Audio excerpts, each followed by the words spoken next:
Hello and welcome back to Speedrun, the fast-talking video game podcast where we talk about pretty much anything weird and retro that interests us. I, as always, am Jamie. I'm Jazzie, and you did the intro right again. I'm so proud of you.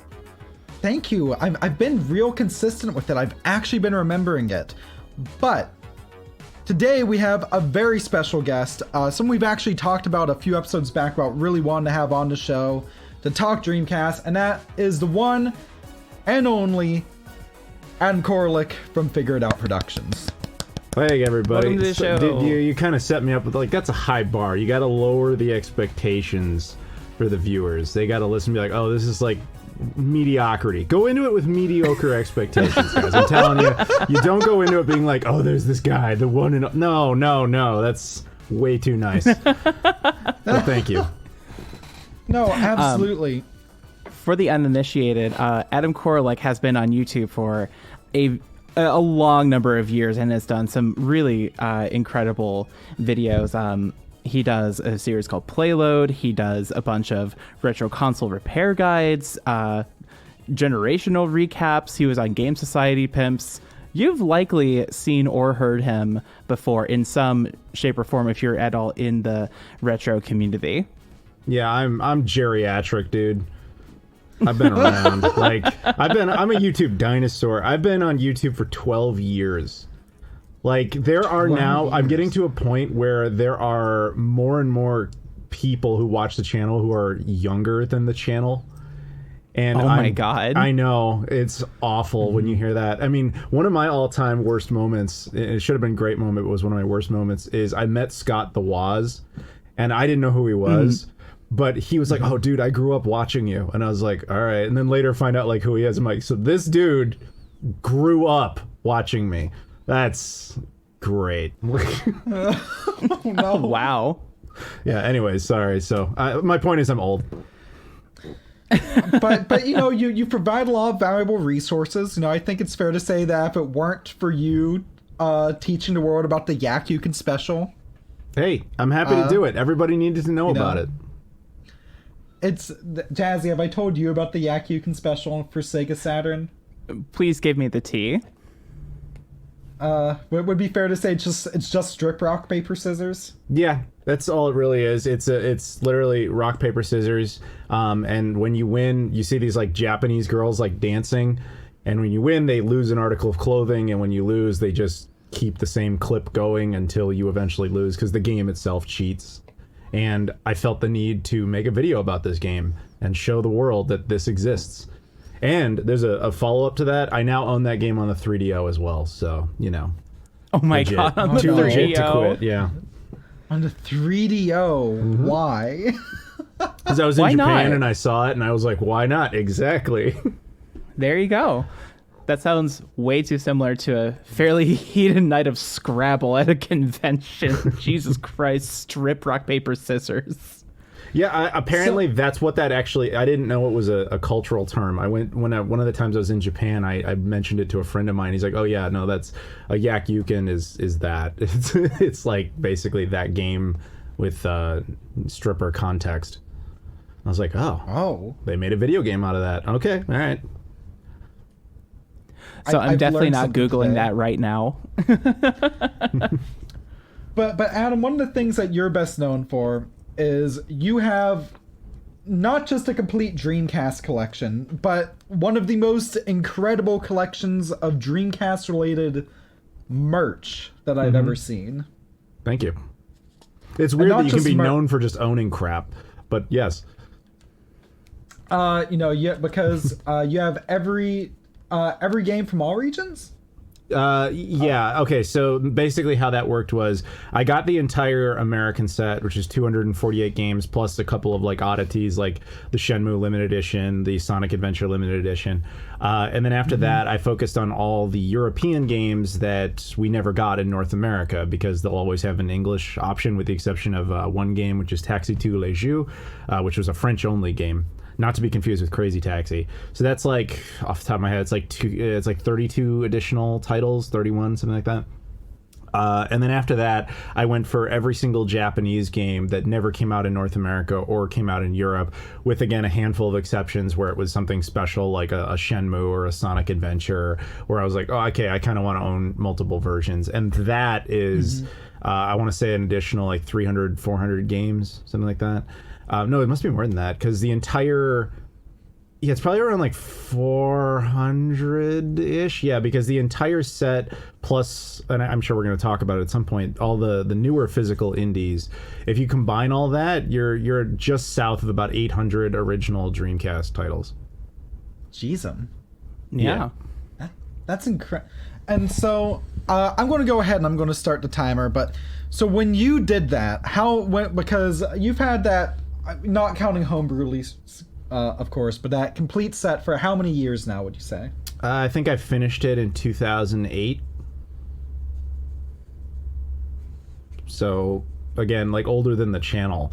So, yeah, that would have been 13 years ago. Wow, we're old. And so what was that process like at the time? And I know many people since then have tried to replicate getting a Dreamcast collection, whether it's complete North American or complete worldwide. And how do you think that's changed over the past decade? Yeah, sure. So, okay, at the time, I really kind of kicked myself into high gear in like 2006, 2007.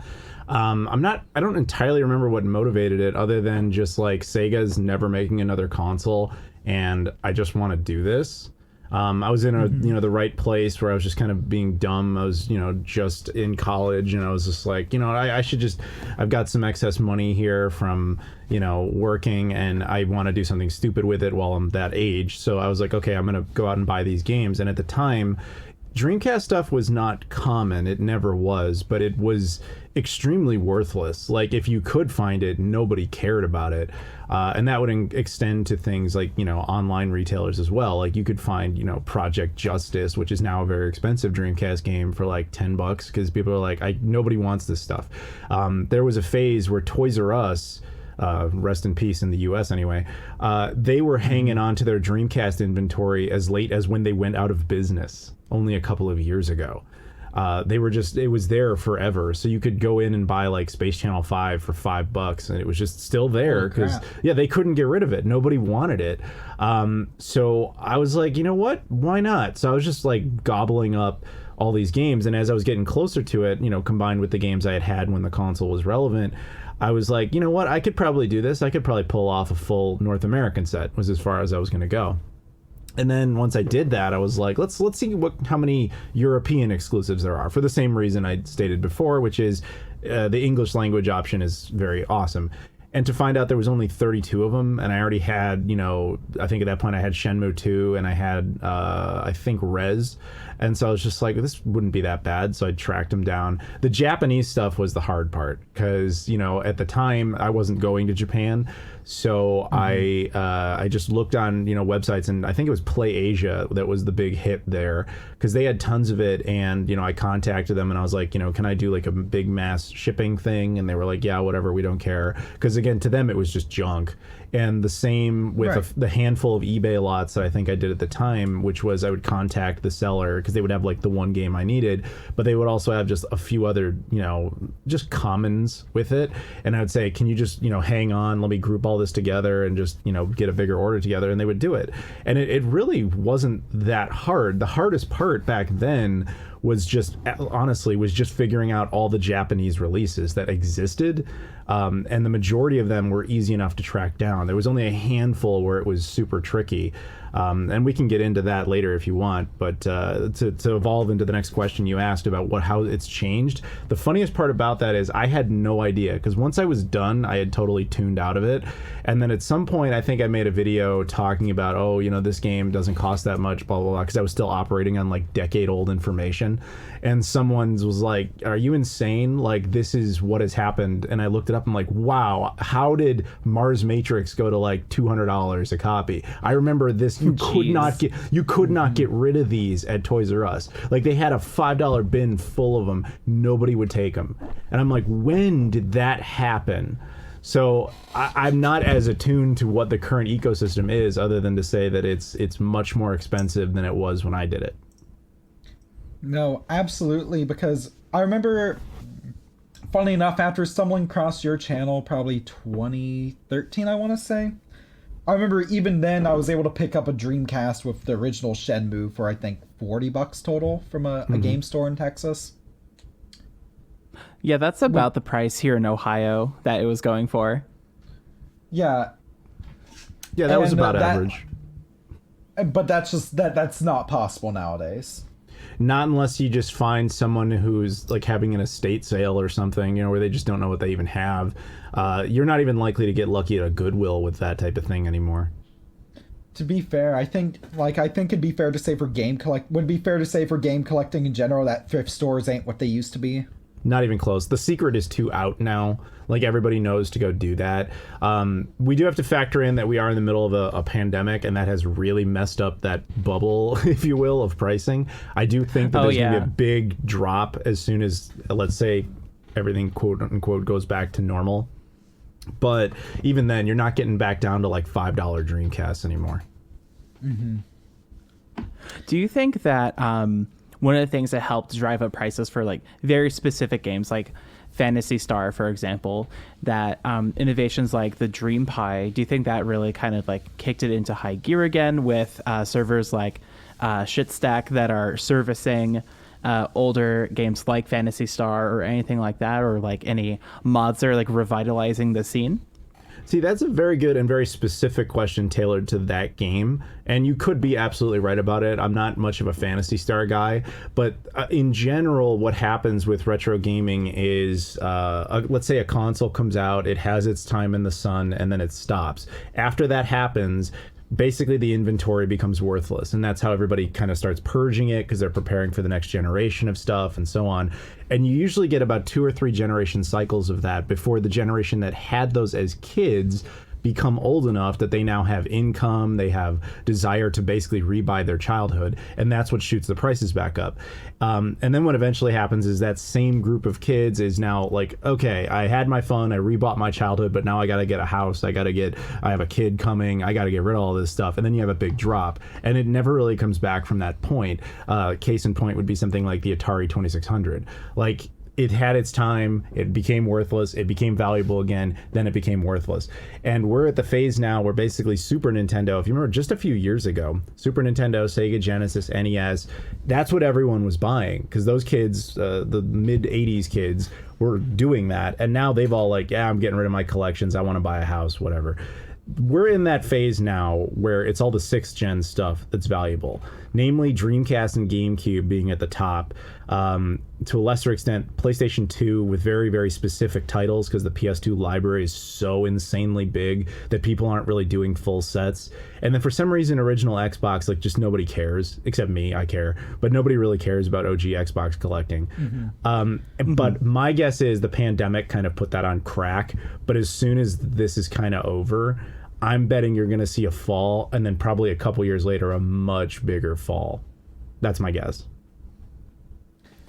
I've definitely noticed that pattern as well. And I'm thinking about, like, because, right now I'm getting ready to buy a house, and I'm thinking, like, yeah, the GameCube is awesome, but really that mod chip also looks really great right about now. Exactly. That's the other thing that's a factor with this. I'll just finish this real thought quickly and take over. But basically, that's an interesting point. Piracy, how easy it's become essentially to like mod a GameCube or a Dreamcast, where people are like, I can kind of cling to my childhood and my nostalgia, but I can get rid of all this stuff and I don't have to have all these things, and I can make some money off of it and move on with life.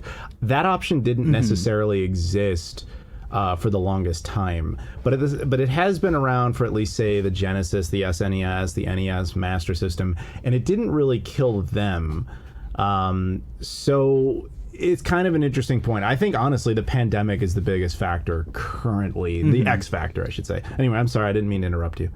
Well, actually, I was going to ask, going off that, because with the pandemic and such, I've noticed, for example, and again, I think this could also be in part because people can't go out as much, but I know during the pandemic, like, for example, because you haven't been traveling as much, playloads have had Yeah. Not as massive hauls in them. But would you say that in general, would you say the pandemic is causing a shift towards digital media away from physical? See, that's an interesting point, and I think it'd be more on a case-by-case basis. Obviously, I do think that even though I'm all physical, I think digital is obviously the future. It's just kind of inevitable. To deny that would be like the guy who owns horses claiming the car will never take over. It's going to happen. But the pandemic has given people more of an incentive to stay home and do that. But we've also seen at the exact same time, everyone is acquiring all of this physical stuff to bring into their homes as well through shipping methods. So in-store purchases are definitely suffering, but the actual acquisition of physical matter doesn't seem to be slowing down. If anything, it's on the rise because of everybody being so dependent upon shipping.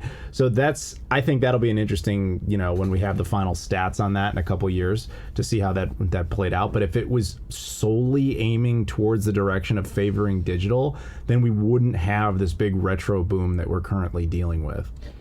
Absolutely. So going back into the general Dreamcast collecting talk, though, of every item in your collection, which one was the biggest pain in the ass to get a hold of? It's are you talking about just Dreamcast specifically? Dreamcast specifically. Okay. Whether it's a game or a specific model, like the Divers 2000 okay. Dreamcast. Let me go over a rare. couple of the random highlights, and then the answer might surprise you a bit. So I have the Divers 2000 Dreamcast, as you just mentioned, which was a television Dreamcast, all built into one. Only 200 ever made. I've got like all these Dreamcast development kits, is what companies like Sega or third-party developers. I think mine actually says IDOS on it. I have a bunch of these things, that should have been really hard to get. I have the Hong Kong exclusive knockoff Dreamcast called a Dreamcast with a built-in monitor.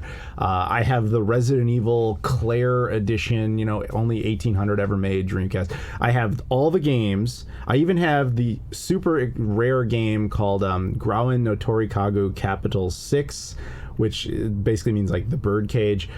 Only 200 copies of that game were ever produced, and they were only available. Yeah, only 200 were ever available, and it was only released through Sega's then website called Sega Direct, which would be kind of like at the time Sega's version of Club Nintendo. That game is so rare that even when I went to Sega Fest, Sega themselves brought me to Sega Fest 2019, and they had this big like museum exhibit for the Dreamcast where they had like almost every game up. That one they didn't have. I have a game that they did not have.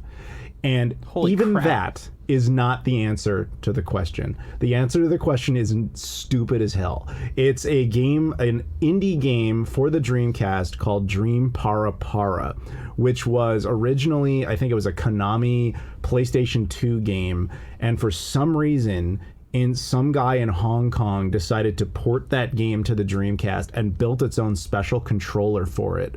It's the rarest indie game that ever had any sort of official release. And I found some guy, after like 5 or 6 years of hunting for this thing, I found a dude in Germany who had it. I didn't even hesitate. I bought it instantly. That was the hardest thing to ever find. And what's that controller like? It's incredible. I think I showed it in a video years ago. It's this thing where it has like if I recall correctly, I haven't taken it out in like a decade, but it's got these like 4 little sensor pods that you kind of put your hands over, and then you have to like wave your hands over it, at the corresponding moments in the game.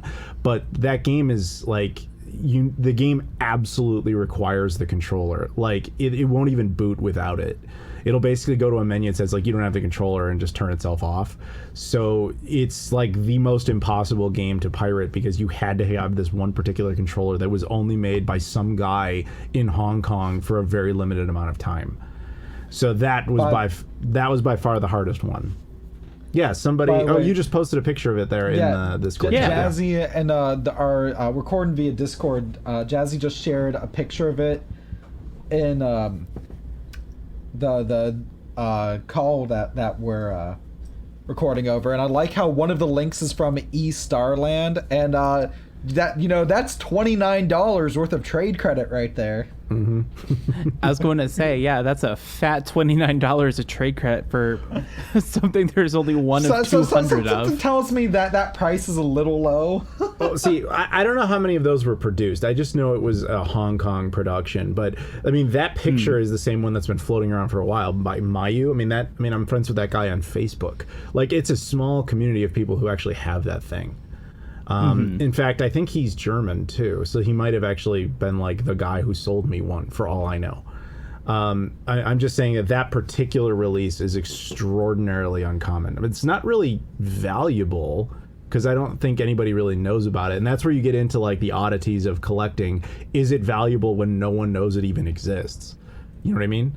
Like everybody knows that, you know, something. Again, I'm going to cycle back to a game that we've all probably heard of, like Project Justice or Illbleed. Like, you know, those are uncommon games, so they're valuable, but we know what they are. Did you ever hear of this thing until I mentioned it? Would you have any idea? Never. Exactly. Would you have any idea it exists? So if you saw one on eBay for like $20, would you think that that's a good deal, or would you be like, I don't know what this is and I don't care? Whereas you could be you're looking at like the rarest thing that even exists. That's the weird phase you eventually get to with collecting, is you find stuff that's so rare no one knows if it's even a real thing. Right, like kind of like with my own consoles, for example, where it's like, you know, something like the twin Famicom or something is probably worth something, but the rarest system I have is the Game Wave, which cost me $16 sealed. Nice. Is that not the prototype unit, or is that something else? No. Oh, so for context, someone on eBay was selling a prototype unit. I got of the Game Wave, which was the only system ever made in Canada. This is off topic, but I'm enjoying chatting with y'all. That system sold for $500, which was out of my range. But I did get info and additional pictures from the guy who had it because, long story short, when he was a kid, apparently his parents actually invested a sum of money into the company who made it, and they were allowed to keep this prototype unit that was sent around to investors. That's pretty neat. Yeah, I have an affinity for prototypes. I don't know if you followed my videos enough to know that, but like the Nintendo PlayStation prototype, the Sega Pluto prototype, all that stuff. Oh, yeah. Well, if you'd want it sometime, let me know. And I randomly got a Nokia N-Gage prototype a couple years back. I love the N-Gage. I do too. Yeah, I'm only one game away from a full set on that thing, actually. Ooh. Yeah, what's the game you're missing? Is it Sega Rally? No, I've had that for years. Warhammer. I didn't even know it existed. I thought it was just a prototype. Turns out it did get an official release, and it's just rare as hell. Sega Rally is funny because I've since learned that was rare. But because it was exclusive to Australia. And I remember when the N-Gage just collapsed, it was kind of like the same thing with the Dreamcast, where I was just like, you know what, this is kind of bizarre. I'm just going to go pick these up. Because N-Gage stuff, they were just purging it from everywhere. And there was only like 45 games or something made. Then I found out Sega Rally came out in Australia, and some guy's like, yeah, eBay, $3, I don't care. And I was like, sure, whatever. Not having any clue would eventually become like Sega Rally, the like holy grail for that platform. The rarest. I should mention, by the way, the timer just hit 0, but I'm still vibing and chatting. Yeah, I'm sorry, that happens. I go over time. Anyway, so you feel free to shift into whatever you need to shift into. Yeah, Jazz, what should we do from here? Well, before we wrap it up, this Warhammer game for N-Gage is $170, and I'm a huge Warhammer dork, and I've never heard of this. Just as like a testament to how obscure this and the N-Gage is. The N-Gage is underrated, and it has a lot of really cool oddball content. Like there's an exclusive Elder Scrolls game on that platform. You know, like there's there's a lot of weird, cool stuff on there, and a lot of it was kind of unportable because of and I don't mean unportable in the sense you couldn't walk around with it. I mean like it can't be brought to other platforms because it was all designed around that really odd screen they had, rather than being a 16:9 widescreen or even a 4:3 full frame. It was like a vertical stretched frame, so they would have to do a lot of work, and I just don't think anybody really cared to bring honestly that stuff like over. For all its issues, some of the games are pretty good. Like there's this really good racing game I got to try out on a buddy's QD a while back called Glimmerati that I actually ended up really liking. Yeah, it's actually a pretty good little platform. It just had its obvious flaws. But anyway, I'm sorry. I'll keep going if you let me. So just shift into No, whatever you're doing. this has been awesome. Like, it's been really awesome having you on and just talking collecting and talking Dreamcast. Believe me, I could do that all day, but there's a reason you set these rules. For you, not for me. But yeah, no, having you on and being able to talk to the guy that helped me fix my NES back in 2013 is absolutely fantastic. Happy to help. Literally, actually, it's funny because you posted your Nuon restoration guide, and you're like, Yes. and I remember you mentioned like, oh, who's going to need a Nuon restoration guide? I don't know, but actually, like a buddy a buddy I'm friends with on Facebook ended up randomly finding one at a Value Village a while back, and it was a similar model, so that actually ended up helping him out a bit, just giving a good clean. Yeah, there you go. I mean, there is always the occasional oddity, but you'll notice with videos like that. Personally, I find things like cleaning up a new one to be infinitely more interesting than, say, cleaning up a PlayStation 2, because you don't see a new one ever. So it's interesting to not only get to see it up front, but also to like look under the hood and see what's in there and see what we can do with this. I find that fascinating. But views don't lie. You'll get like 4,000 views on a video like that. Whereas like PlayStation 2, I think cleaning a PS2, I did both the fat model and the slim model. And that's literally like the second and third highest viewed videos on my channel. The first one has like 1.5 million views because everybody bought a PS2, so they want to know how to clean it. I get that. It's just like, to me, that's boring. But, whatever. Right. But there's a difference between content that does well and content that's incredible. It's that balance of content that will do incredibly well and content that's incredibly fun to make. Sure, yeah. Although I didn't enjoy making the Nuon video because I picked up, I think I mentioned it, I don't know if I did, in the video I like lift up the lid and it like cut my finger, so I was like bleeding for part of the video. So that wasn't fun. Yeah, I was actually going to ask if you're like okay after that one. That was like what? That was in June. That was a while ago. I'm fine. Oh, okay. Yeah. But but still that's a resource that's out there, and that's a resource, views are not that, I love seeing stuff like that because it really is a resource that's out there, and I think it's a resource that's just for, for our community of retro collectors and retro enthusiasts.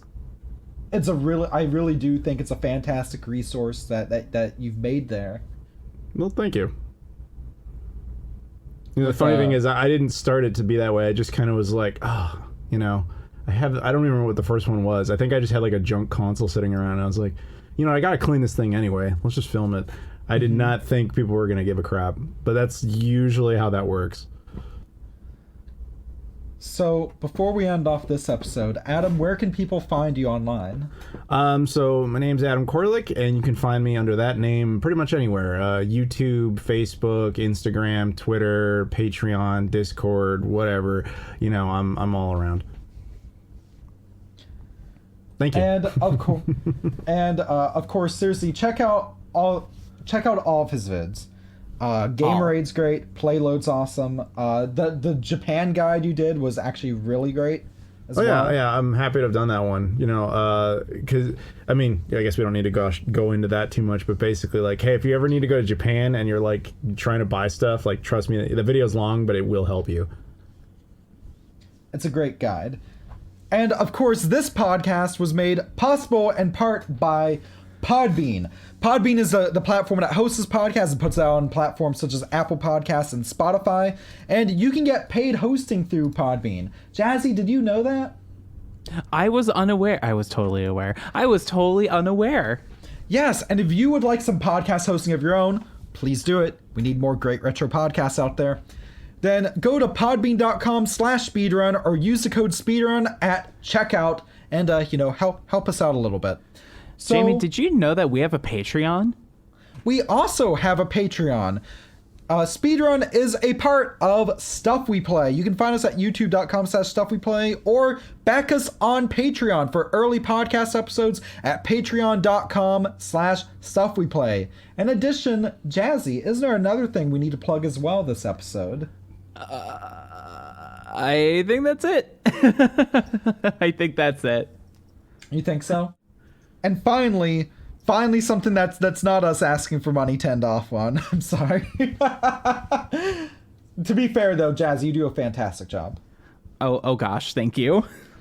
But if you have ideas for future episodes, whether it be guest topics or whatnot, then you can email me directly at jamie@stuffweplay.com, jazzy@stuffweplay.com, or as of today, we officially have a dedicated Speedrun Twitter account instead of just the Stuff We Play account. You can find it at Podcast Speedrun on Twitter.